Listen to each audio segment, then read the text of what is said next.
વચનામૃત પાન 279, પત્રાંક 233. આપણે પહેલાં ક્રમપૂર્વક 232 પત્ર સુધી વચનામૃત વાંચી ગયા. આજથી ક્રમ શરૂ કરીએ છીએ. આગળનો ક્રમ 233મો પત્ર. એ છે સૌભાગભાઈ ઉપર, મુંબઈથી લખેલો છે. મુંબઈ, ચૈત્ર સુદ 10, 1947. જંબુ સ્વામીનું દ્રષ્ટાંત પ્રસંગને પ્રબળ કરનારું અને ઘણું આનંદકારક અપાયું છે. લૂંટાવી દેવાની ઈચ્છા છતાં લોક પ્રવાહ એમ માને કે ચોર લઈ ગયાના કારણે જમ્મુનો ત્યાગ છે, તો તે પરમાર્થને કલંકરૂપ છે. એવો જે મહાત્મા જમ્મુનો આશય તે સત્ય હતો. કૃપાલદેવ જંબુ સ્વામીનું દ્રષ્ટાંત આપે છે. સૌભાગભાઈને બળ આપવા જંબુ સ્વામીનું દ્રષ્ટાંત પ્રસંગને પ્રબળ કરનારું, આ તમને જે પ્રસંગ છે એને બળ આપનારું એવું જંબુ સ્વામીનું દ્રષ્ટાંત ઘણું આનંદકારક અપાયું છે. લૂંટાવી દેવાની ઈચ્છા છતાં જંબુ સ્વામીના લગ્ન થયા છે 8 શેઠની પુત્રીઓ સાથે, અને પુત્રીઓના ઘરોથી, મામાને ત્યાંથી અને પોતાનું બધું ધન ભેગું ગણીએ તો 99 કરોડ થાય.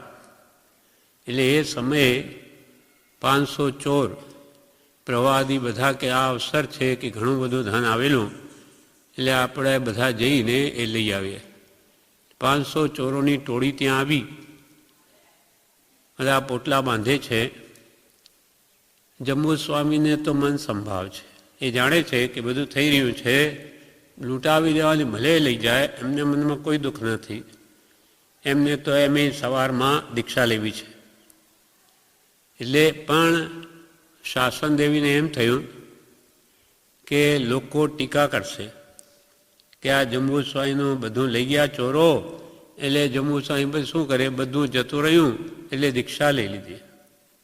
પણ એવું નથી.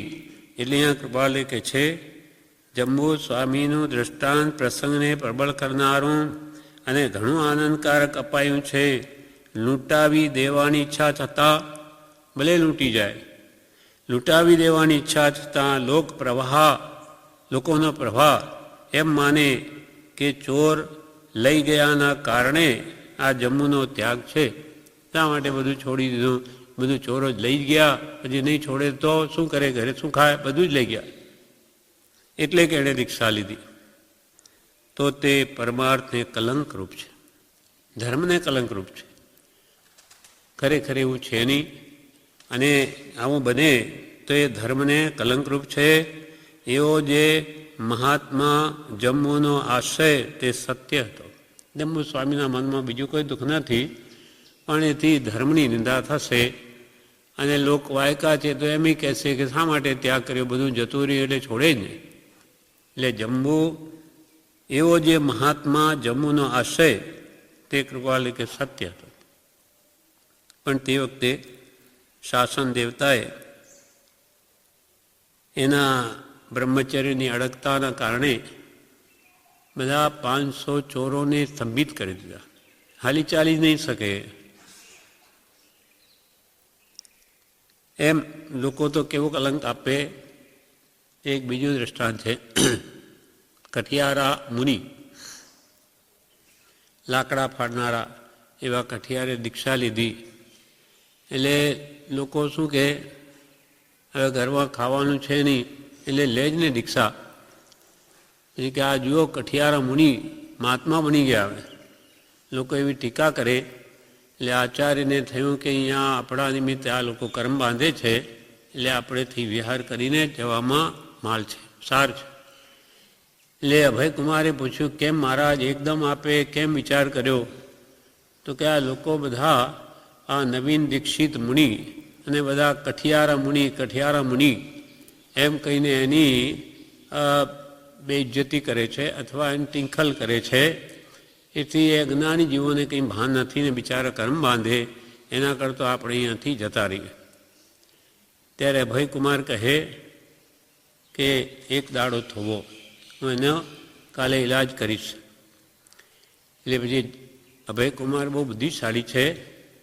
એટલે તરત જ એણે શું કર્યું, રત્નો કે મોરોનું મોટું પોટલું બાંધી અથવા થાળ ભરી અને ચોટા આગળ આવ્યા અને બધાને ભેગા કરીને એમ કહેવા લાગ્યા કે ભાઈ આ રત્નોનો થાળ છે, તો તમારામાંથી જે કોઈ પણ વ્યક્તિ અગ્નિનો ત્યાગ કરે, અગ્નિને અડે નહીં, કાચા પાણીને અડે નહીં અને સ્ત્રીનો ત્યાગ કરે, તો કે એને આપી દઈએ, એને જ આપવામાં આવશે. એમ નહીં કે એના કુટુંબને આપી દઈએ. જે સ્ત્રીનો ત્યાગ કરે, કાચા પાણીનો ત્યાગ કરે અને અગ્નિનો ત્યાગ કરે, તેને આ થાળ બધો આપી દેવામાં આવશે. બધા વિચાર કર્યો કે આ બધું લઈને પછી શું કરીએ? સ્ત્રીનો ત્યાગ છે, પાણીને અડવું નહીં, અગ્નિ નહીં, એટલે કે કોઈ તૈયાર નહીં થયું. ત્યારે અભયકુમારે કહ્યું, તો પછી આ મુનિ છે ને એણે આ બધું ત્યાગ કર્યો છે, તો આ એને લાયક છે, એને આપી દઈએ, કેમ કે તમે તો કોઈ તૈયાર થતા નથી. એટલે પછી કઠિયારા મુનિ જે થયા એમને કહ્યું કે ભાઈ આ બધું આપને આપવામાં આવશે કે આપે બધો ત્યાગ કર્યો છે. ત્યારે મહાત્મા શું કહે, અમારે શું કરવું છે? અમે તો બધું ત્યાગી દીધું છે, અમારે કંઈ જોઈએ નહીં. ત્યારે બીજા જીવોને બોધ આપ્યો કે જોયું, તમે ઈચ્છો છો, તમને મળતું નથી, અમે એને બધું આપવા ઈચ્છીએ છીએ તો એ ના પાડે. ત્યારે બેમાં મહાન કોણ? તો કે આ જ મહાન છે, એને બધો ત્યાગ કર્યો છે. તો કે હવે કઠિયારા મુનિ કહેવાનું મૂકી દેજો. આ કઠિયારા મુનિ નથી, આ સાચા આત્માની મુનિ છે. અરે સાચા દીક્ષિત લીધી એટલે હવે કઠિયારા નહીં રહ્યા, નહીં તો એટલું હું આપવા તૈયાર છું, ક્યાં લેવા તૈયાર છું? એટલે બીજાને ભાન આવ્યું. એમ એટલું બધું આપવા છતાં પણ જેને લીધું નહીં, તેમાં 99 કરોડનું ધન જેના ઘરે આવી ગયું છે, છતાં પણ બધું લૂંટીને લઈ જાય છે, તો ભલે લઈ જાય, એનું કોઈ મનમાં દુઃખ નથી. એટલે સૌભાગભાઈને જાણે શું કહેવા માંગે છે કૃપાલદેવ, કે તમે ઈચ્છો છો મને આપો, આ વ્યવહાર ઠીક ચાલે, અને એમને ઘરે આવેલું છે તે લૂંટાવા તૈયાર છે. તો વિચાર કરો કે આવો બધો મોહ મૂકશો ત્યારે જ કલ્યાણ થશે. જંબુ સ્વામીનો દ્રષ્ટાંત પ્રસંગને પ્રબળ કરનારું અને ઘણું આનંદકારક અપાયું છે. લૂંટાવી દેવાની ઈચ્છા છતાં લોક પ્રવાહ એમ માને કે ચોર લઈ ગયાના કારણે જમ્મુનો ત્યાગ છે, તો તે પરમાર્થને કલંકરૂપ છે. એવો જે મહાત્મા જમ્મુનો આશય તે સત્ય હતો. જમ્મુ સ્વામીનો આશય જે હૃદયમાં હતો કે મને કંઈ નહીં, ભલે લઈ જાય, પણ એથી પરમાર્થને કલંક લાગશે કે આ જો બધું લઈ ગયા એટલે રિક્ષા લીધી. જમ્મુ સ્વામીનો એટલો બધો ઉત્કૃષ્ટ ત્યાગ કેમ છે, તેની એની વિગત એમના સંક્ષિપ્ત જીવન ચરિત્રમાં અને બ્રહ્મચારીએ પણ પત્રોમાં લખ્યું છે. તે આપણે જોઈએ કે જમ્મુ સ્વામી કોણ હતા. એક તો છેલ્લા અંતિમ કેવલી, ત્યાર પછી કોઈ કેવળ જ્ઞાન પામ્યું જ નથી. જંબુ જડ ગયા તાલા એમ કહેવાય. જમ્મુ સ્વામી મોક્ષે ગયા ને પછી દરવાજાને તાળું મારી દીધું, એ પછી કોઈ આવી જ નહીં શકે. કોઈ ત્યાં દરવાજા નથી, તાળું મારી દે, પણ સ્વાભાવિક ત્યાર પછી એટલો ત્યાગ કોઈનો ઉત્કૃષ્ટ થયો જ નથી. એટલે કોઈ કેવળનાને યોગ્ય થયું જ નથી. એટલે કે ભાઈ ત્યાંથી મોક્ષ બંધ છે. જમ્મુ ભરતક ક્ષેત્રથી, મહાવિદ્ય ક્ષેત્રથી તો આજે પણ જાય છે હંમેશા. જંબુ સ્વામીનો દ્રષ્ટાંત 422 412 પેજ ઉપર બુધામણ ભાગ 3માં એક પત્રમાં બ્રહ્મચારી લખ્યું છે, શ્રી જંબુકુમારે પૂર્વભવે બ્રહ્મચર્યની આરાધના કરેલી હોવાથી તેને 8 કન્યાઓ અપ્સરાઓ જેવી પરણાવી, છતાં તેના બ્રહ્મચર્યમાં ખામી ન આવતા સર્વને સંસારની અસારતા ગળે ઉતારી સર્વસંગ ત્યાગી થયા, અનેકને ત્યાગ કરાવનાર થયા. જેટલું કૂવામાં હોય તેટલું હવાડામાં આવે એવી કહેવત છે. બ્રહ્મચારી કોઈ મુમુક્ષુને લખે છે કે જંબુકુમારે પૂર્વભવે બ્રહ્મચર્યની ઘણી જ આરાધના કરેલી. એ પણ કેવી રીતે આગળ આવશે, કેવી રીતે કરેલી બ્રહ્મચર્યની આરાધના. અને આ ભમમાં એમને 8 અપ્સરાઓ જેવી 8 શેઠોની પુત્રીઓ સાથે લગ્ન થયા છતાં પહેલી જ રાત્રિએ બધાને સમજાવે છે. પહેલાં જ કહેવડાવી દીધેલું, મારે તો દીક્ષા લેવી છે, એટલે પુત્રીઓને મા બાપને કહી દો કે એમના પિતાને કહ્યું જંબુકુમારે કે હું તો સવારમાં દીક્ષા લઈશ. તો કે 8 પુત્રીઓ સાથે જે વેવિશાલ થયો છે એનું શું? તો તમે ના પાડી દો કે હું નહીં લગ્ન કરું. તો એમને કહેવડાવ્યું તો એ પુત્રીઓ પણ પૂર્વની સંસ્કારી, એટલે કે નહીં, ભલે દીક્ષા લે પણ અમે તો એની સાથે લગ્ન કરીશું. એ જાણતી હશે કદાચ કે આપણે 8 છીએ તો ગમે તેમ મોંમાં ફસાઈ જશે અને પછી શું કરી શકવાના. પણ એટલો બધો દ્રઢત્વ બ્રહ્મચર્યમાં એમનું હતું કે અનેક આ દ્રષ્ટાંતો, આ સંસારની અસારતા વગેરે પુત્રીઓને સમજાવી. પણ એ શેઠ પુત્રીઓએ પણ એવા આ દાખલાઓથી દલીલ કરી કે તમે આ પ્રાપ્ત ભોગોને તો છોડો છો અને આગળ મને ભોગનું સુખ મળશે. આ તમારી મિથ્યા માન્યતા છે. તમને પ્રાપ્ત સુખ ભોગવવું નથી એટલે ભવિષ્યમાં મને સુખ મળશે એ યોગ્ય નથી. તો એની જે દલીલો એ પુત્રીઓ કરી, બધાના વિપરીત એવા દ્રષ્ટાંતો આપી, બહુ લાંબુ જંબુ ચરિત્રમાં છે. એકની દલીલને તોડી નાખી અને બધાને વૈરાગ ઉત્પન્ન થાય એવું કરી અને સવારમાં એ બધી જ પુત્રીઓ પણ સાથે દીક્ષા લેવા તૈયાર થઈ ગઈ. પુત્રીઓ જ નહીં, 8 પુત્રીઓ, એમને માતા પિતા, જંબુ સ્વામીને માતા પિતા અને 500 ચોરોને પણ મહાન આશ્ચર્ય થાય છે કે આ કેવો માણસ છે કે એમને ના પાડે છે, આ પુત્રીઓને આ દલીલો કરે અને એની પાસે આટલું ધન આવ્યું છે, આવી સુંદર અપ્સરા જેવી આ પુત્રીઓ છે, છતાં એ ત્યાગની વાત કરે છે. એવા બ્રહ્મચર્યના ઉત્કૃષ્ટ ભાવની અસર એ પુત્રીઓ પર તો શું, પેલા ચોરો પર પણ થઈ ગઈ. ચોરોને ભાવ ભરી ગયા. જોકે પૂર્વના એ સંસ્કારી છે એટલે 500 ચોરોએ પણ સવારમાં દીક્ષા લીધી છે. 527 જણા એક સાથે દીક્ષિત થાય છે. અહીંયા હવે જંબુકુમારનું સંક્ષિપ્તમાં ચરિત્ર કહે છે. શ્રી જંબુકુમારને શ્રી સુધર્મા સ્વામીની દેશના સાંભળીને વૈરાગ્ય ઉત્પન્ન થયો. સુધર્મા સ્વામી ગણધર, ત્યારના એમના પાટવી જંબુકુમાર અને એમના પાટવી આ પ્રભાવ સ્વામી થયા. 500 ચોરોના ઉપરી પ્રભાવ ચોર એ પ્રભાવ સ્વામી મહાન આચાર્ય થાય છે, જંબુ સ્વામીના પાટવી.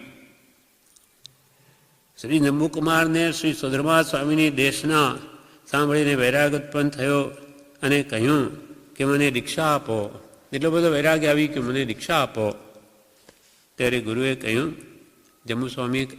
સુધર્મા સ્વામીએ કહ્યું, માતા પિતાની આજ્ઞા લઈ આવો. માતા પિતાની આજ્ઞા વગર અપાય નહીં. આજ્ઞા લેવા જતાં રસ્તામાં દરવાજો પડી ગયો. આગલા જેવા જ્યાં એકદમ દરવાજો પડ્યો, પોતે થોડાક ખસી ગયા, નહીં તો ઉપર પડત. તો એમને વિચાર આવ્યો. તે જોઈને વિચાર થયો કે જો હું એની નીચે આવીને મરી ગયો હોત તો દીક્ષા લેવાનો રહી જાત. માતા પિતાની આજ્ઞા લેવા જતાં દરવાજો પડ્યો, હું એને નીચે આવી ગયો તો મરી ગયો, દીક્ષા ક્યાંથી લેત? તેથી ગુરુ પાસે પાછા ગયા. માતા પિતાની આજ્ઞા લેવા પહેલાં પાછા ફર્યા. ગુરુ પાસે પાછા જઈને કહ્યું, મને આજીવન બ્રહ્મચર્ય વ્રત આપો. ભલે દીક્ષા નહીં આપો, આ તો આપો. મને આજીવન બ્રહ્મચર્ય વ્રત આપો. તે લઈને ઘરે આવ્યા અને માતા પિતાને કહ્યું કે કાલે મારે દીક્ષા લેવી છે. માતા પિતાએ કહ્યું, શેઠની 8 કન્યાઓ સાથે સગપણ કરેલ છે, તેનું શું? ત્યારે કુમારે કહ્યું, તેમને ના પાડી દો. ત્યારે માતા પિતાએ કુંવરીઓના માતા પિતાને સમાચાર મોકલ્યા કે મારો જંબુકુમાર આવતીકાલે સવારમાં દીક્ષા લેવાનો છે, માટે સગપણ છોડી દો. ત્યારે તેમના માતા પિતાએ કુંવરીઓને પૂછ્યું, માતા પિતાએ કુંવરીઓને પૂછ્યું, બોલો શું કરવું છે? કુંવરીઓએ કહ્યું કે અમારે તો તેમની જ સાથે લગ્ન કરવા છે. તે ભલે દીક્ષા લે. પછી 8 કુંવરીઓને જંબુકુમાર સાથે પરણાવી દાયજામાં તેમના માતા પિતાએ કરોડોનું ધન કન્યાઓને આપ્યું. ઘરનું, મોસાળનું, મામેરું વગેરે કર્યું હશે એટલે મોસાળનું તથા સાસરા પક્ષનું મળીને કુલ 99 કરોડનું ધન એકઠું થયું. જંબુકુમાર રાત્રે પતિઓને અનેક દલીલોથી, દ્રષ્ટાંતોથી સંસારની અસારતા સમજાવે છે. તેના પ્રત્યુત્તરમાં તેની સ્ત્રીઓ પણ અનેક દ્રષ્ટાંતોથી વાત મૂકે છે. તે વખતે પ્રભવ ચોર પોતાના 500 ચોરોની ટોળી સાથે આ બધું ધન લૂંટવા આવ્યો હતો. દેવતાએ તે ચોરોને સ્તંભિત કરી દીધા. શાસનદેવીએ કે આ ધર્મની નિંદા થશે એમ કરીને ચોરોને ત્યાં જ સ્તંભિત કરી દીધા, હાલી ચાલી શકે નહીં. જંબુકુમારનો પોતાની પત્નીઓને સમજાવવાનો ઉપદેશ સાંભળીને પ્રભવ વગેરે ચોરો પણ પ્રતિબોધ પામી ગયા.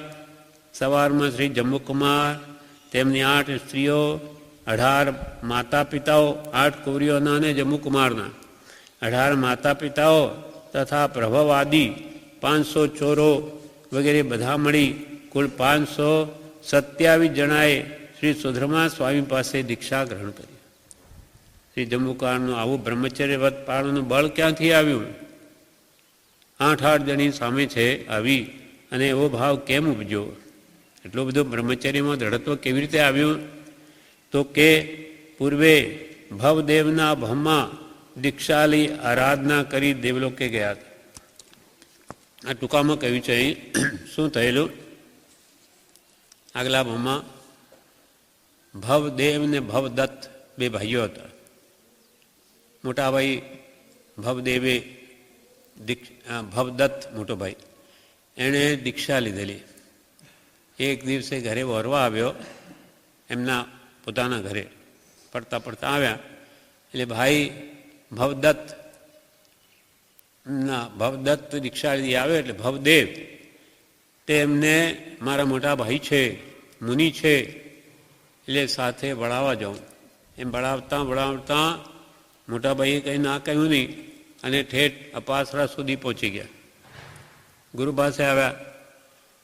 મોટા ભાઈએ ગુરુને એમ કહ્યું કે એને દીક્ષા આપો, એને દીક્ષા આપી દો. કેવા જીવો હશે સરળ કે મોટા ભાઈએ હા કહ્યું તો મારાથી ના કેમ પડાય? મોટા ભાઈએ ગુરુને કહ્યું એટલે ગુરુ પણ નાની ખબરની દીક્ષા આપી દીધી એને.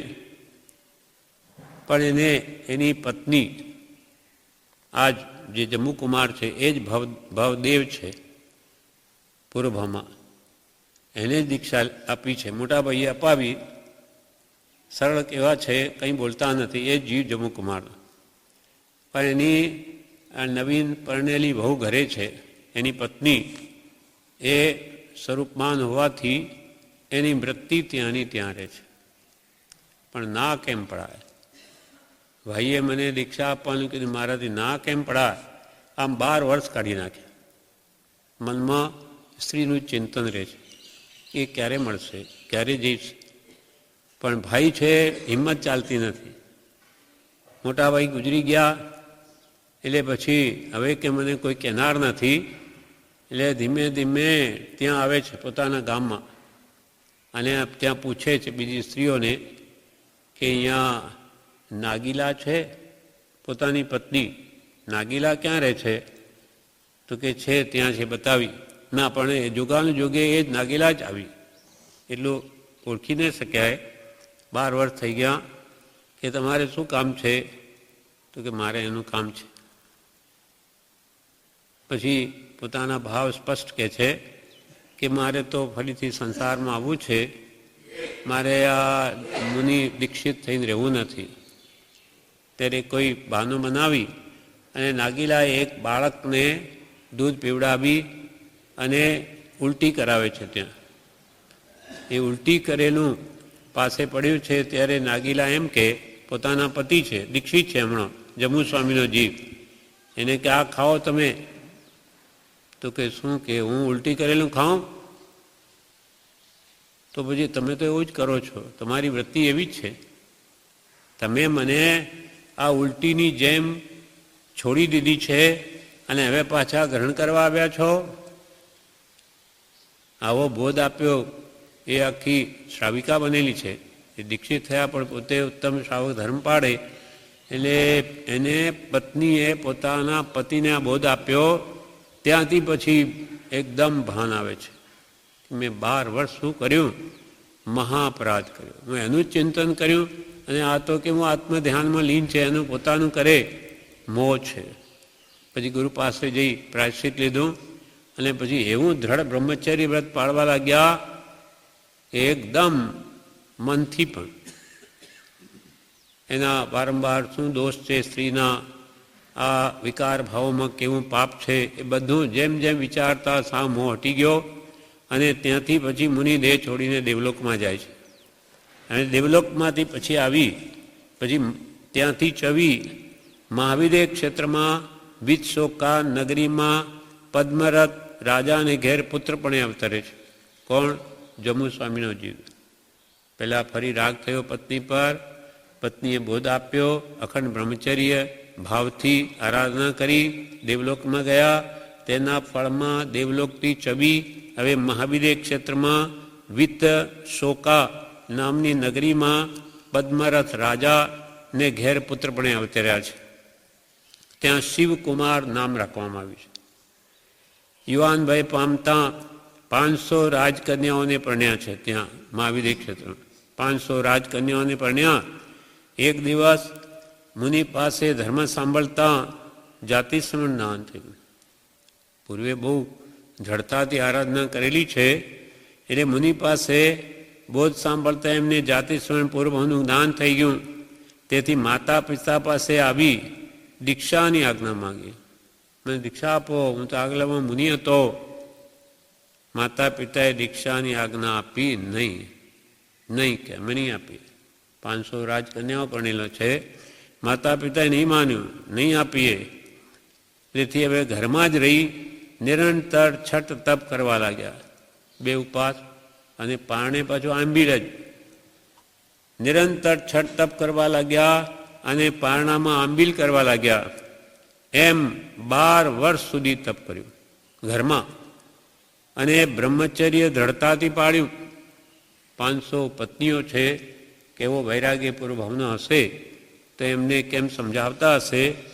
અને આવી રીતે રાજપુત્ર છે અને ઘરમાં 2 ઉપવાસને પારણામાં આંબીલ અને 12 વર્ષ સુધી આવું તપ કર્યું. સાથે બ્રહ્મચર્ય દ્રઢતાથી પાળ્યું ઘરમાં. તેનું આ ફળ છે. ત્યાંથી દેહ છોડી પહેલાં દેવલોકમાં ગયા, દેવ થયા. ત્યાંથી ચવીને આ જંબુ કુમાર થયા. એમ યુવા વય છતાં પણ એટલી બધી અસંગતા અથવા બ્રહ્મચર્યનું દ્રઢતા આવી. એનું કારણ પૂર્વભાવનું આરાધકપણું છે. બ્રહ્મચર્યનો ભાવથી બહુ સેવન કરેલું છે. એટલે કૃપાલય કહે છે, જમ્મુ સ્વામીનો દ્રષ્ટાંત પ્રસંગને પ્રબળ કરનારું અને ઘણું આનંદકારક અપાયું છે. લૂંટાવી દેવાની ઈચ્છા છતાં લોક પ્રવાહ એમ માને કે ચોર લઈ ગયાના કારણે જમ્મુનો ત્યાગ છે તો તે પરમાર્થને કલંકરૂપ છે. જમ્મુ સ્વામી કે અમને તો કંઈ કલંક નથી, પણ આ ધર્મને કલંક લાગશે. અમારે તો જાય તોય શું, અમારે તો કોઈ છોડવું જ છે. એવો જે મહાત્મા જમ્મુનો આશય તે સત્ય હતો. એના વિશે કૃપાલદેવ નહીં પત્ર સુધામાં બ્રહ્મચારીજી વિસ્તારથી કહે છે.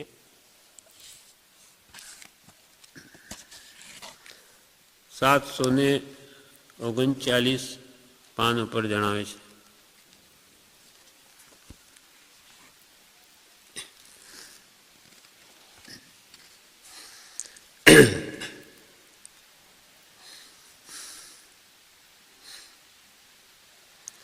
પરમ કૃપાળુ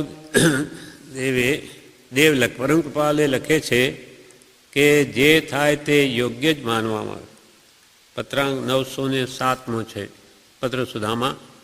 એમાં કોઈ મોક્ષને બ્રહ્મચારીજી લખે છે કે પરમ કૃપાળુ દેવે પૂજ્ય સૌભાગભાઈને પરમ કૃપાલે લખે છે કે જે થાય તે યોગ્ય જ માનવામાં આવે તો જ આ સંસારમાં રહેવું યોગ્ય છે. જે થાય તે નુકસાન પણ આવે, લાભ પણ થાય, જે થાય તે યોગ્ય જ માનવામાં આવે તો જ આ સંસારમાં રહેવું યોગ્ય છે. આપણને અત્યારે અઘરું લાગે પણ સંસારમાં કઠણાઈ ગણાય છે તે પરમાર્થ માર્ગમાં સરળાઈ છે. સંસારનો કઠણાઈ એ જ પરમાર્થ માર્ગમાં સરળાઈ. જેની સાચી ભક્તિ હોય છે તેને જ કઠણાઈ પરમાત્મા મોકલે છે. જેને સાચી ભક્તિ હોય તેને જ કઠણાઈ પરમાત્મા મોકલે છે. એમ પત્રાંક 223 પરમ કૃપાળુ દેવે પૂજ્ય સૌભાગભાઈને લખ્યું છે. સૌભાગભાઈને લખ્યું છે 223 પત્રમાં.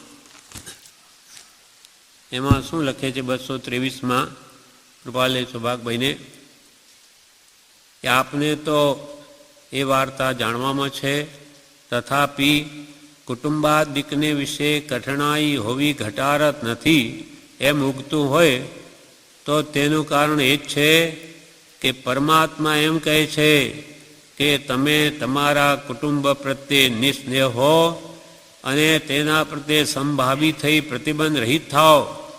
તે તમારું છે એમ ન માનો અને પ્રારબ્ધ યોગને લીધે મનાય છે તે ટાળવા આ કઠણાઈ મેં મોકલી છે. અધિક શું કહેવું એ એમ જ છે.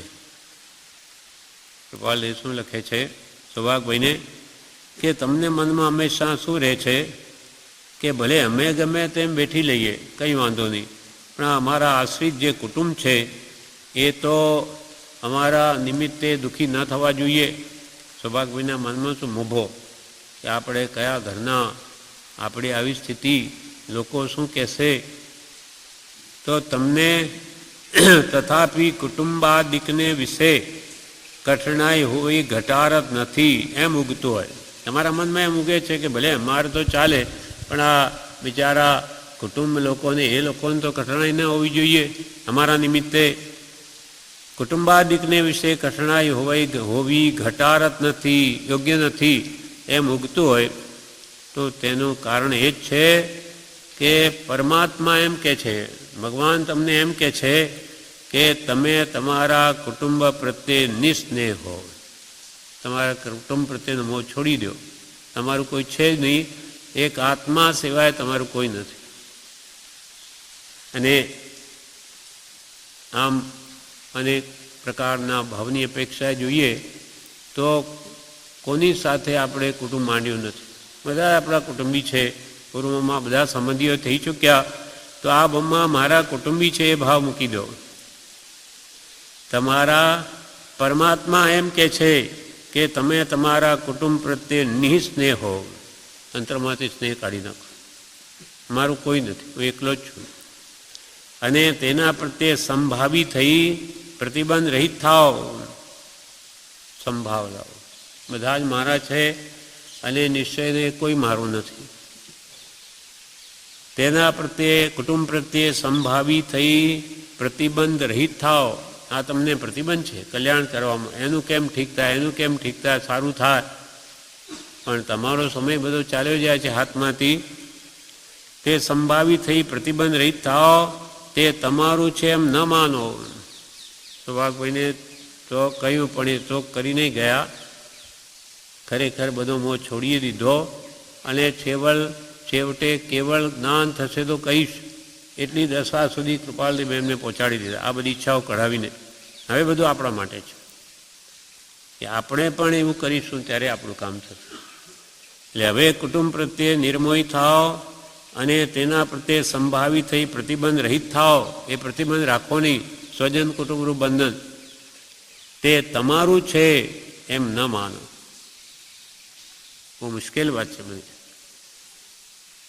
કુટુંબને મારું નથી એ માનવું કેટલી અઘરી વાત છે. તે તમારું છે એમ ન માનો. અને પ્રારબ્ધ યોગને લીધે મનાય છે. પ્રારબ્ધ એવું છે, મોહ છે, હજુ મનાય છે મારા પણ તેમાં, તે ટાળવા. આ કુટુંબ પ્રત્યેનો તમને મોહ છે ટાળવા માટે જ આ કઠણાઈ મેં મોકલી છે. કૃપાલ કે મેં મોકલી છે આ કઠણાઈ. બસ એમ માનો. અધિક શું કહેવું એ એમ જ છે. તે બ્રહ્મચારીજી અહીંયા જ પત્રમાં આ જ કહે છે કે પત્રાંક 223 કૃપાળુદેવે આ પૂજ્ય સૌભાગ્યને લખ્યું છે કે સાચી ભક્તિ જેને હોય તેને જ કઠણાઈ પરમાત્મા મોકલે છે. એમ પત્રાંક 223 પરમ કૃપાળુદેવે પૂજ્ય સૌભાગ્યને લખ્યું છે. જેને કઠણાઈ નથી આવી તેની ભક્તિ હજી તેવી સાચી થઈ નથી, અથવા તો પરમાત્માની માયા ચાહીને ભૂલી ગઈ છે એમ ગણવાયું છે. ભક્તને તો કે કઠણાઈ હોય તથા ન હોય તો ભગવાનની માયા ભૂલી ગઈ લાગે છે. એવા ભાવનું પરમ કૃપાળુદેવે લખ્યું છે. તે બહુ ગંભીરતાથી વિચારવાયું છે. પરમ કૃપાળુદેવ અસંગ બનીને આપણને અસંગતા તરફ બોલાવે છે. પોતે અસંગ થઈ ગયા, બધું છોડી દો, કુટુંબ વગેરેનો મોહ. પરમ કૃપાળુદેવ અસંગ બનીને આપણને અસંગતા તરફ બોલાવે છે અને આપણને રાજી ખુશીથી તેમના ભણી જવું છે એ બોલાવે છે. તો આપણે જવું છે અસંગતા તરફ રાજી ખુશીથી. એ ભાવના બળવાન કરીએ તો જગતની વાતોમાં આપણું મન જશે પણ નહીં. કૃપાળુદેવે જેમ કહ્યું આ બધું મારું કંઈ છે નહીં, એકત્વ ભાવના અને અન્યત્વ ભાવના આ દ્રઢ થશે તો કે આ જગતમાં કોઈ મારું નથી.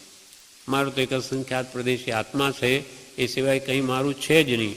માનીએ તોય થવાનું નથી. બધા આપણે કે આપણા બાપ દાદાઓ બધા મારું મારું જ કરીને ગયા, પણ એમની સાથે તો ગયું નથી. આપણે જાણી મૂકીને જ ગયા છે, તેમ આપણે મૂકીને જ જવાના. એટલે કે આ ભાવો હમણાંથી દ્રઢ કરી દેવો. આપણે રાજી ખુશીથી અસંગતા ભણી જવું છે કૃપાળુજી એ તરફ. એ ભાવના બળવાન કરીએ તો જગતની વાતો પર આપણું મન જશે પણ નહીં. લોકો ગમે તેમ વાતો કરે, એમને લોક લજ્જાનું દુઃખ છે. લોકો ગમે તેમ વાતો કરે તે પર લક્ષ્ય દેવાય નથી. જગતનો માર્ગ અને મુક્તિનો માર્ગ વિરુદ્ધ દિશામાં છે. જગતને ને ભગતને મેળ નહીં બેસે. લોકોને સારું દેખાડવું છે અને આત્મકલ્યાણ કરવું છે, બે થવું મુશ્કેલ છે. એટલે પૂજ્યપાદ સ્વામીએ લખ્યું કે જે વ્યવહારને સૂતો મૂકે તે જ પરમાર્થમાં જાગે છે, અને જે પરમાર્થમાં જાગે છે તે વ્યવહારને સૂતો મૂકે છે.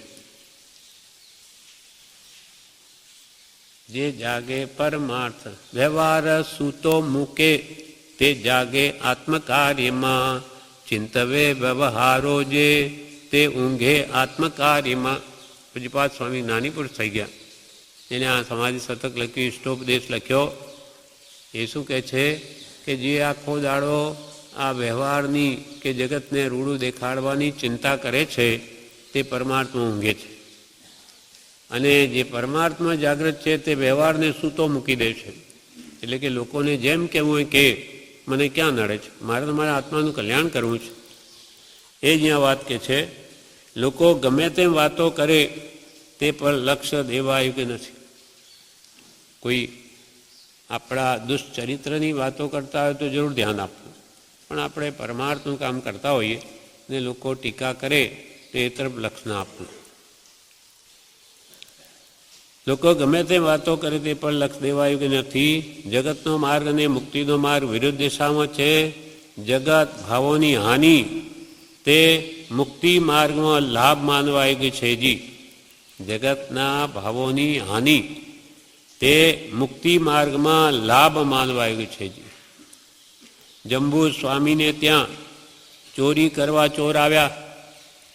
જંબુ સ્વામીને ત્યાં ચોરી કરવા ચોર આવ્યા. તેમને બધું લેવું હોય તો લઈ જવા દેવાની ભાવના જંબુ સ્વામીની તો હતી કે ભાઈ જેને બધું લેવું હોય લઈ જવા દો. કોઈ જંબુ સ્વામીનું દુઃખ નથી કે મારું બધું જતું રહે છે, એમને મારું માન્યું જ નથી, આટલો વૈરાગી છે. તેમને જંબુ સ્વામીને ત્યાં ચોરી કરવા આવ્યા. તેમને બધું લેવું હોય તો લઈ જવા દેવાની ભાવના જંબુ સ્વામીને તો હતી, પરંતુ શાસન દેવીને ધર્મ પ્રભાવના કરવાની ભાવના થવાથી તેણે ચોરોને સજ્જડ કરી દીધા હતા. ભલે એમને ભલે જંબુ સ્વામીને બધું ભલે લઈ જાય, પણ ધર્મની નિંદા થશે. એટલે શાસન દેવીએ વિચારી અને ધર્મની પ્રભાવના કરવા માટે ચોરોને ત્યાં જ સજ્જડ કરી દીધા, ખસે જ નહીં. જોયા કરો શું થાય છે. તેમ જેને મોક્ષે જવું છે તેનું મન કોઈ પણ વસ્તુમાં વળગી રહે તો તે મુક્ત થઈ શકે નહીં. આ બોધ આપણે આ જંબુ સ્વામીની વાત કરી તેમ સૌભાગ્ય હોયને કે તમારું મન આ કુટુંબને સુખી કરું ત્યાં અટકી રહેશે તો કલ્યાણ નહીં થાય. અંતે ઘણા પત્રોમાં આ થઈને છેલ્લે સૌભાગ્ય હોયને થઈ ગયું કે હવે તો માંગી ખાઈને ગુજરાન ચલાવીશું પણ દીનતા ન કરીએ. વારંવાર લખે છે. કૃપાલને કેટલા પત્રોમાં લખવું પડ્યું, પણ છેલ્લે આ ભાવ ઉપજ્યો ત્યારે પછી કેવી ઊંચી પાયરીએ ચઢાવ્યા છે ઈડર 10 દિવસ લઈ જઈને, તો કે આ પ્રતિબંધ છે તો મોક્ષ નહીં થાય. તમારું મન વધારે ત્યાં પ્રેમ કરશે તો આગલા ફરી વખત જોડાણ થશે કુટુંબ સાથે. જ્યારે દેહ છૂટે છે 2 મિનિટ પહેલાં અંબાલાલભાઈ પૂછ્યું કે કેમ શું રહે છે, તો કે મારે એક તાન છે, એક લક્ષ્ય છે, અને કેવળ દાન થશે તો કહીશ. એટલી ઊંચી દશા. એટલે એકદમ કુટુંબના બધા માણસો હાજર હતા, એમને હાથ જોડ્યા. બધાએ જેવા હાથ જોડ્યા કે સૌભાગભાઈ પડકું ફેરી નાખ્યું. એટલે કુટુંબથી કેટલો મોહ તોડી દીધો છે, જે કેટલો રાગ હતો કે એમને સુખી કરું, અને જાણે મારા આશ્રિત છે, મારો ફરજ છે એમને કરવાનું, તો કે એ પ્રતિબંધને ભૂલી જાઓ. એમના પણ પુણ્ય છે, એ પણ પોતાનો આ પ્રારબ્ધ લઈને આવ્યા છે. સાધારણ પ્રયત્ન કરવું ફરજ છે, પણ આવા ચિંતાઓ અને વિકલ્પ કરવાથી કાંઈ વળવાનું નથી. પરંતુ જેને મોક્ષે જવું છે તેનું મન કોઈ પણ વસ્તુમાં વળગી રહે તો તે મુક્ત થઈ શકે નહીં. 4 પ્રકારના બંધન તોડવા પડશે. પહેલાં લોક સંબંધી બંધન, આ સ્વજન કુટુંબ બંધન છે. પછી દેહ તે હું છું એ દેહાભિમાન બંધન પણ મોક્ષે જતાં તોડવું પડશે. અને ચોથું સંકલ્પ વિકલ્પરૂપ બંધન, એ પણ કેવળનાન પહેલાં જ તૂટે છે ત્યારે જ કેવળનાન થાય છે. જેને મોક્ષે જવું છે તેનું મન કોઈ પણ વસ્તુમાં વળગી રહે તો તે મુક્ત થઈ શકે નહીં. અને પ્રારબ્ધ જો નિર્મોહી બનવામાં મદદ કરે તેવો દેખાવ દે તો મુમુક્ષુ ખેદ કરવા છતાં રાજી થાય છે. આ તમારું પ્રારબ્ધ. આવી સ્થિતિ ઘરની તો તમને સહેજે નિર્મોહી બનવામાં મદદરૂપ છે, તો મુમુક્ષુને તો એ નિમિત્તે આનંદ થવું જોઈએ કે હવે સામો મોહ કરું. આવી સ્થિતિ છે સંસારની. જો પ્રારબ્ધ નિર્મોહી બનવામાં મદદ કરે તેવો દેખાવ દે તો મુમુક્ષુ ખેદ કરવા કરતાં રાજી થાય છે કે જે બળ વાપરીને મોહમાં જતી વૃત્તિ રોકવી હતી તે આપોઆપ રોકાઈ જાય તેમ બન્યું. મારે તો બળ નહીં કરવું પડે, તો તે પરમ કૃપાલ દેવની કૃપા જ ગણવાઈ ગઈ છે જી. એટલે પ્રતિકૂળ પ્રસંગો તૈયાર આવી પડે તો એ તરવા બરાબર છે. નાની ત્યાં આપણી વૃત્તિ પરમાર્થ વિશેષ રહી શકે અને અનુકૂળતામાં તો ધર્મની સાંભળવી. તો પરમ કૃપાળની કૃપા ગણવાઈ છે જી. આ વાત શાંતપણે વિચારવાથી સમજાય તેવી છે જી. શાંતપણે વિચારવાથી આ વાત સમજાય તેવી છે જી. જેમ મને તેમ ત્યાંના વાતાવરણથી વહેલા છૂટીને આવવાનું બનશે તો સૌને શાંતિનું કારણ બનશે જી. એટલે કૃપાલદેવે કહ્યું કે જંબુ સ્વામીનું દૃષ્ટાંત પ્રસંગને પ્રબળ કરનારું અને ઘણું આનંદકારક અપાયું છે. લૂંટાવી દેવાની ઈચ્છા છતાં લોકપ્રવાહ એમ માને કે ચોર લઈ ગયાના કારણે જંબુનો ત્યાગ છે તો તે પરમાર્થને કલંકરૂપ છે. એવો જે મહાત્મા જંબુનો આશય તે સત્ય હતો. હવે કે છે એ વાત એમ ટૂંકી કરી. હવે વાત મેં કે ટૂંકાવી દઈએ કૃપાલ જંબુ સ્વામીવાળી. હવે વાતને ટૂંકી કરી. હવે આપને પ્રશ્ન કરવો યોગ્ય છે. હવે હું તમને પ્રશ્ન કરું છું. સૌભાગભાઈને કૃપાલ કહે છે હું તમને પ્રશ્નો પૂછું છું એનો જવાબ આપો. હવે આપને પ્રશ્ન કરવું યોગ્ય છે કે ચિત્તની માયાના પ્રસંગોમાં આકુળ વ્યાકુળતા હોય અને તેમાં આત્મા ચિંતિત રહ્યા કરે એ ઈશ્વર પ્રસન્નતાનો માર્ગ છે કે કેમ? તમે આખો દાડો આકુળ વ્યાકુળ થયા કરો, મારે આ નથી, મારે તેથી કેવી રીતે આજીવિકા ચાલશે, શું કરીશું, આવી ચિંતા તમે કર્યા કરો તો આ ઈશ્વર પ્રસન્નતાનો માર્ગ હશે? તમારા પર ભગવાન કૃપા કરશે? તમે મારા આ ધ્યાનમાં જ મનને લઈ જાઓ, ધર્મ ધ્યાન કરો જ નહીં તો ઈશ્વર પ્રસન્ન કેમ થશે? એટલે કે સમ્યક દર્શન ક્યાંથી પ્રાપ્ત થશે? આપને પ્રશ્ન કરવું યોગ્ય છે કે ચિત્તની એટલે મનની માયાના પ્રસંગોમાં, આ મોહ માયાના પ્રસંગોમાં આકુળ વ્યાકુળતા હોય, તમારા મનમાં કેટલું ચાલે છે આ, અને તેમાં આત્મા ચિંતિત રહ્યા કરે, તમારી કેટલી ચિંતા રહ્યા કરે એની, તો એ ઈશ્વર પ્રસન્નતાનો માર્ગ છે કે કેમ? અને પોતાની બુદ્ધિએ નહીં તથાપિ લોક પ્રવાહને લઈને પણ કુટુંબાદિકને કારણે શોચનીય થવું એ વાસ્તવિક માર્ગ છે કે કેમ? ભલે તમારી બુદ્ધિ નથી કે ભાઈ મને દુઃખ પડે તો કંઈ બાદ નહીં, તમારી બુદ્ધિએ નહીં તથાપિ લોક પ્રવાહને લઈને. લોકો શું કહે છે? આ ગામમાં મોટા ગણાતા હતા ને આ શું થઈ ગયું, આવી સ્થિતિ થઈ ગઈ, સાવ ખાવાની પાંપા પડે. તો કે કુટુંબ લોક પ્રવાહને લઈને પણ કુટુંબાદિકના કારણે શોચનીય થવું, તમે આવું ચિંતિત રહેવું, શોક કરવો એ વાસ્તવિક માર્ગ છે કે કેમ? આ બંધન રહિત થવાનો માર્ગ છે કે કેમ? તમે રાગદ્વેષથી આમ છૂટી શકશો? તમે જવાબ આપો કે નો? આવી રીતે તમે ત્યાં આ ધ્યાન કરો અને માગો છો મોક્ષ મળશે? શોચનીય થવું એ વાસ્તવિક માર્ગ છે કે કેમ? આપણે આકુળ થવાથી કંઈ કરી શકીએ છીએ કે કેમ? ખૂબ અંદર આકુળતા થાય, શું કરું શું નહીં કરું, ચાલો એથી થઈ જશે કામ. આપણે આકુળ થવાથી કંઈ કરી શકીએ છીએ કે કેમ? અને જો કરી શકીએ છીએ તો પછી ઈશ્વર પર વિશ્વાસ શું ફળદાયક છે? ઈશ્વર એટલે પ્રારબ્ધ, કે ભાઈ આપણે બધું કરી શકીએ, એમાં પ્રારબ્ધ શું? તો પછી પ્રારબ્ધ પર કે હોનહાર પર વિશ્વાસ રાખવાની શું ફાયદો? તો કરો, તમે કહો તો બધું કરી દો, કરો ને, તો શું કામ આવા વિકલ્પો કરો? કરી દો. થતું તો કંઈ થઈ નહીં, થાય છે જે પ્રમાણે કર્મ ઉદયમાં આવ્યા છે એમ જ થાય છે. તમે ચિંતા કરો કે ન કરો, સ્થિતિ તો જે છે એમ જ રહેવાની. કેમ આપણે આકુળ થવાથી કંઈ કરી શકીએ છીએ કે કેમ? અને જો કરી શકીએ છીએ તો પછી ઈશ્વર પર વિશ્વાસ શું ફળદાયક છે? જ્યોતિષ જેવા કલ્પિત વિષયનો સાંસારિક પ્રસંગમાં નિષ્પ્રહ પુરુષો લક્ષ્ય કરતા હશે કે કેમ?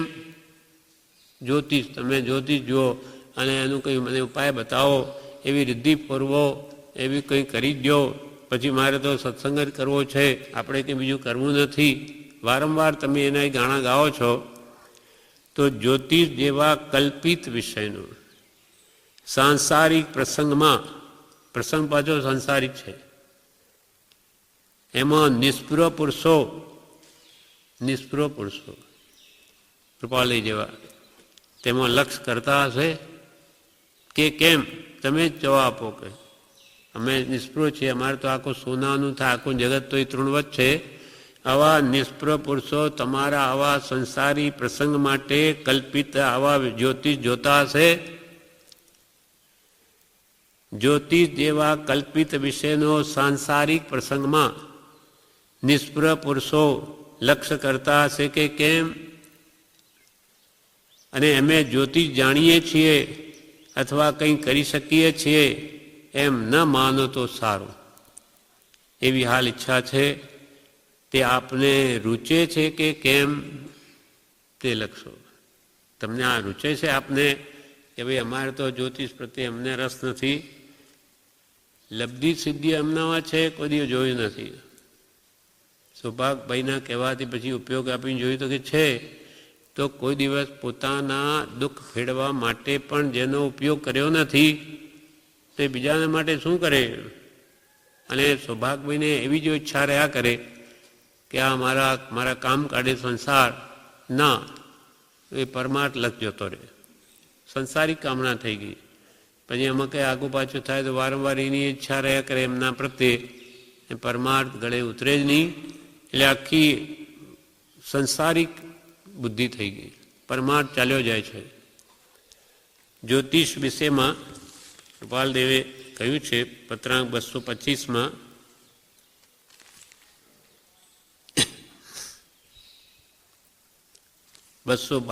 પત્રમાં કૃપાલે કહે છે કે જ્યોતિષને કલ્પિત કહેવાનો હેતુ એવો છે કે તે વિષય પારમાર્થિક જ્ઞાને કલ્પિત જ છે અને પારમાર્થિક જ સત છે અને તેની જ રચના રહે છે. કૃપાલે કહે જ્યોતિષને મેં કલ્પિત શા માટે કહ્યું? તો કે આત્માર્થની દ્રષ્ટિએ તો માત્ર કલ્પના જ કરાવનાર છે, થવાનું પ્રારંભને આધીન છે. જ્યોતિષ તો સંકેત કરે અને એમાં પણ જો ધર્મ પુરુષાર્થ કરે તો કર્મમાં ફેરફાર થઈ જાય, તો પછી આ જ્યોતિષનું નક્કી શું રહ્યું? એટલે પારમાર્થિક દ્રષ્ટિએ તો કલ્પિત જ છે, માત્ર જીવને કલ્પના કરાવે, બાકી થવાનું તો કંઈ ઓર જ હોય. જ્યોતિષને કલ્પિત કહેવાનો હેતુ એવો છે કે તે વિષય પારમાર્થિક જ્ઞાને કલ્પિત જ છે અને એક પારમાર્થિક જ સત છે, એક આત્માર્થનો પુરુષાર્થ સતરૂપ છે. તે કરો તો આપોઆપ પુણ્ય બંધાય અને બધું મળી આવે. માગવાથી નહીં મળે, પણ પુણ્યના કારણો સેવે આપોઆપ બધું મળે છે. માગે તેથી તો ભાગે અને ત્યાગે તેને આગે, ત્યાગે તેને મળી આવે. પણ મને મળે એમ કરે તો એ લોભ થઈ ગયો અને લોભથી પાપ બંધાય, એ મળતું હોય તો એ નહીં મળે. એટલે કૃપાલદેવે આ બધું કે તમે ભૂલી જાઓ, આ કલ્પિત વિષયમાં નિષ્પ્રહ પુરુષો આવા સંસારિક કામમાં ઉપયોગ આપતા હશે. તમે જ વિચારો, જવાબ આપો કે જ્યોતિષ જેવા કલ્પિત વિષયનો સાંસારિક પ્રસંગમાં નિષ્પૃહ પુરુષો લક્ષ્ય કરતા હશે કે કેમ? અને અમે જ્યોતિષ જાણીએ છીએ અથવા કંઈ કરી શકીએ છીએ એમ ન માનો તો સારું. એવી હાલ ઈચ્છા છે, અમારી આ ઈચ્છા છે કે તમે આ નહીં માનો કે અમે જ્યોતિષ જાણીએ છીએ, પણ આપને રૂચે છે કે કેમ? કેટલી વિનયપૂર્વક પોતાના પિતા જેવા છે, 44 વર્ષનો અંતર છે, છતાં વિનય તો ગુણ જોઈને કરે છે. સૌભાગભાઈને કહે છે કે આપને રૂચે છે કે કેમ તે લખશો પાછળ. આ પ્રમાણે આ પત્રાંક 233 પૂરો થયો. વિશેષ આપણે આવતીકાલે આગળનો પત્ર